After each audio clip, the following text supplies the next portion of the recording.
Premier Gospel. Have you found that as a Christian, there's a lack of social events to attend? Or maybe they're just not as fun as the ones that you may have attended when you didn't know Jesus. With me, I have a man who has designed a solution for that in Zion Nights and is here to talk to me about it. Welcome. I want to pronounce your name correctly. Yeah, go on, give it a go. Mayowa Balogun. Balogun, yeah. Wonderful. Not bad. Mayowa Balogun. Right. So you are here to talk to me about Zion Nights. Thank you for joining me today. This has been a long time coming. And when I first read about Zion Nights, I was very excited because as a Christian, especially I moved to London not last year, the year before, it is something that you want. You want more social events for Christians. And I did find a lack of myself. Why, before we get into Zion Nights and what it's all about and where people can get tickets and all of that, why do you think there is a lack of Christian social events? I think at the moment, there's a stigma. I think it's more or less you have a choice where if you want to be a so-called good Christian, maybe you shouldn't be enjoying the party lifestyle, socializing that kind of way. And we know how the nightclubs are. So you either choose, I want to be a good Christian, I'll stay away from that kind of stuff, or I want to enjoy myself in the clubs, but then maybe see being as like a non-good Christian. So that's my view on it. Okay. You see, that's a tricky one because where do you think that came from? Where do you think that narrative came from that Christians can't go out and have fun and party, as it were? I think maybe the things that come with it. So in my opinion, party and socializing, there's nothing wrong with it. But obviously there's things that come with it, maybe the drinking and everything else that comes with it. So straight away, that has been tainted as bad. And I think that's where the narrative comes from. But we as Zionites, we want to change that. Yes.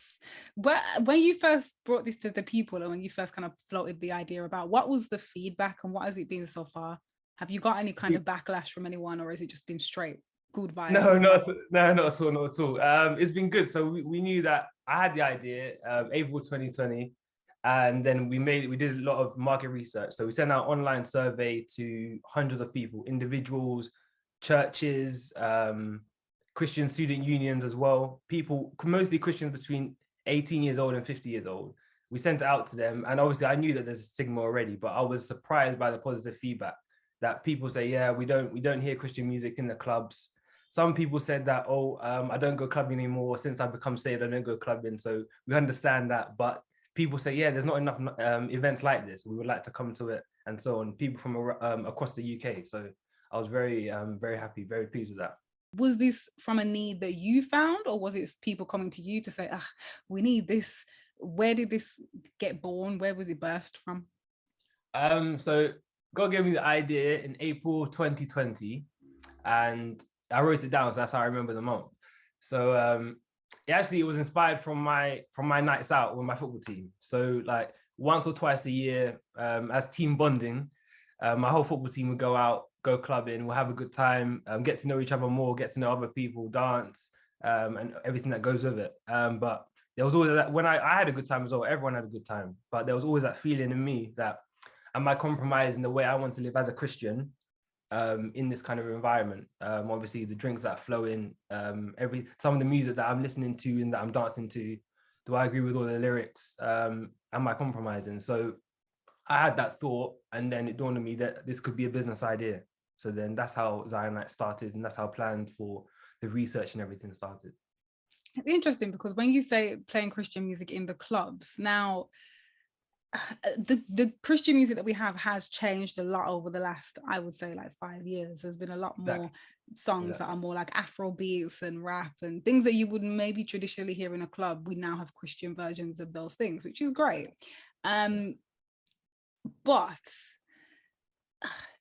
is it listened to enough to create club nights? Because I know that in clubs, the reason why people go to them, me being an ex-clubber, I used to go to clubs because I wanted to hear, the Drakes and do you know what I mean? All of these big secular songs. That's why I would go, and I wanted to listen to these songs.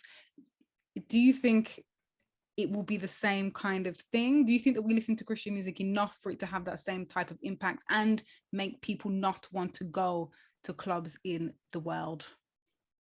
I'm not saying don't go to clubs in the world. I'm saying that we're bringing a different offering, and definitely the music that's here now, especially UK Christian music, the variety and quality is very good, in my opinion. And I know a musician, sorry, recently said that there's no more excuses. Any genre that you want, there's a Christian alternative if you want to listen to it. So if you want Christian rap, if you want rap, there's Christian rap. If you want hip hop, if there's R&B, Afrobeat, it's all there. So there's no more excuses. In my opinion, the variety, quality is definitely there. They're talking about it in the they're talking about it in the podcast as well. They're talking about secular music versus Christian music. They're talking about it on YouTube as well. Christians clubbing, should you do it? Yes or no? So the evidence is there. The evidence is there that people want these kind of events. People will listen to this kind of music, but people like us, Zionites, we just want to bring that offering and start making the change and changing the narrative. Christian singles, for example. So single people, I mean, I'm not single anymore, but when I and all of my Christian single friends always say, there's not really a place to go to be for the Christian single people. Do you think this would fill that gap as well? Because as much as we did say we're not there to meet people like that, but it's also, I think we may need, I mean, you may not agree, but I feel like we may need places where you can just go and casually meet other Christian singles and it not be a massive thing. Definitely. I know churches are doing these kind of things, but yeah, we do have plans for other type of events. I don't want to go into too much details, but in the future we have plans for different type of events, bringing Christians together and even non-Christians, people who just want to socialize in a different kind of environment. So definitely what you said, that if you're single, you want to meet other people, definitely you can do it at a launch party and future events as well. But as you said, that socializing is very vague. So if you come to meet someone, you come to meet someone. If you come to dance, you come to dance. So it's up to you. That's great.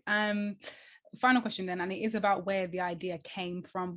As you said earlier in the chat, so the problem, I will say, with clubs in the world is that there's a lot of drinking, there's a lot of, different types of dancing. Sometimes people go there to meet someone just to sleep with them, and that's why they're in the club. And all these things are obviously not things that as a Christian we should be doing with our lifestyle. We're meant to be set apart. We're not meant to be doing these things excessively.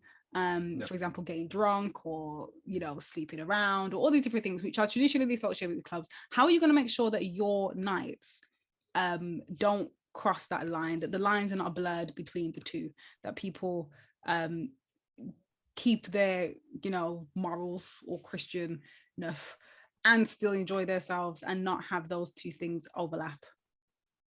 First of all, we're not there to police anybody, but we do have security just in case anything is not deemed safe. So there is security there. But first of all the Christian is music. So we're playing the kind of genres you probably won't hear on a Sunday in church. So Christian Afrobeats, hip hop, rap, R&B. That's the music we're playing. There's no alcohol as well, so the drinks that are provided is mocktails and other non-alcoholic drinks, and then there's light snacks as well to be purchased as well. So we think that we've made it in a way that people can still enjoy themselves in a different kind of environment, but hopefully not cross that line. How are you going to make sure, or are you going to make sure that you don't, I don't know, walk into the toilets and people are, doing some stuff or dancing in certain ways? Are you going to police that? Are there going to be any types of rules around that? Are you going to say, oh, you can't do that? Or is it just, talk me through that? No, not at all. We're not there to police. We're there to create a social environment. But as in policing people in the toilets, policing people on the dance floor, we're not there to do that. But if we're playing Christian music, playing Christian Afro beats, Christian rap, and you're hearing Jesus this, Jesus that, and it's down to you to make a decision. If you want to take it a different way, I don't know, that's down to you, but we're not there to police. Okay, that makes sense. I mean, I guess if you are hearing Jesus, you ain't really gonna wanna, I think it's a really great idea personally. It's definitely something I would want to come to. It sounds like a really great night, and it does sound like something that, as I said earlier, is very needed, because there is so many different genres of Christian music coming out. I think just to have a place where you can go and listen to them and have fun is needed. Tell us about Zionize then. What can we expect from the night in general? What can someone's listening in right now thinking, I'm not really convinced, or I don't know if it's for me. What can you say to convince us and people to come, and what is it all about? What can we look forward to? So Zionize, first of all, we have our launch party on Friday 11th of February 2022. And it's based in Metropolitan Bushey, and all the details will be on our website, which is www.zionites.com. You can find us on Instagram as well, at zion.nights. And we'll be playing Christian music, so Christian Afro beats, hip hop, rap, R&B. People will be enjoying themselves. I would be dancing, but I need to keep my business mind on and see that everything is going well. But I'm telling you, it's going to be a great night. It's going to be a great night, and Jesus is at the center of it all. And then the tickets are free. We want as many people to come and enjoy our launch party, so we made the tickets free. And yep, they're free. Ooh, they're free. We like the sound of that. Just book your tickets. It's next week, Friday. Book your tickets. Don't let them run out. Book your tickets. And I can't wait to see you all. Yes, wonderful. Thank you so much for joining me. It has been an absolute pleasure. Premier Gospel.